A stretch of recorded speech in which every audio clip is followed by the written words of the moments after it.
Near Stansted in Essex. In the night, something terrible had happened.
Hello, can I have the place?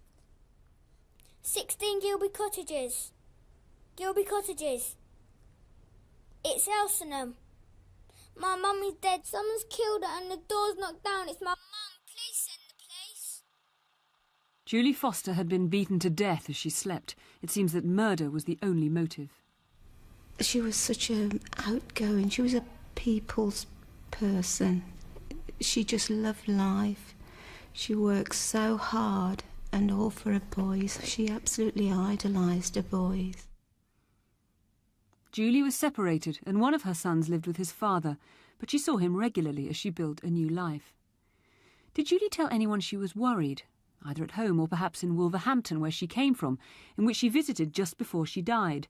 Did you meet her then in the Crooked House or Chicago's nightclub? Oh, she was very, very happy, on top of the world. Her father had been down to do a few jobs for her. She just had a few alterations at home. She was really, really happy. Elsewhere in your horoscope, Julie made 2 phone calls to an astrology line soon after 1 a.m. But it didn't predict anything unusual, and it seems that she then went to sleep. She liked looking at her horoscope and she believed in it as well.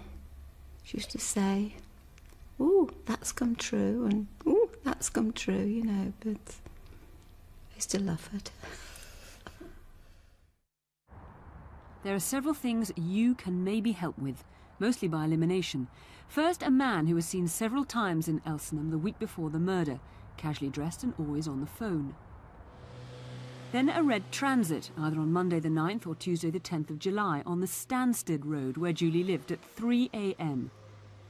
At one stage it stopped and blocked the road. Was that you? And third, a man clutching a plastic bag running towards the railway station at 6 a.m, 3 hours before Julie's son found her in her room. Somebody can't do this and get away with it. I mean, her boys, they've lost their mother. Ian, before we get into the facts of this case, what about the little boy? How's he coping with all this? It's really difficult to describe how an 8-year-old can deal with such a horrific scene, the scene that he must have found that morning. All I know is he's been through an incredible ordeal. He's been down, he's been up, but he's working through it, but it's clearly devastated his whole family. Yeah, absolutely, must have. And in terms of the motive for the murder, I mean, there was no robbery, there's no sexual assault. It appears to have been personal.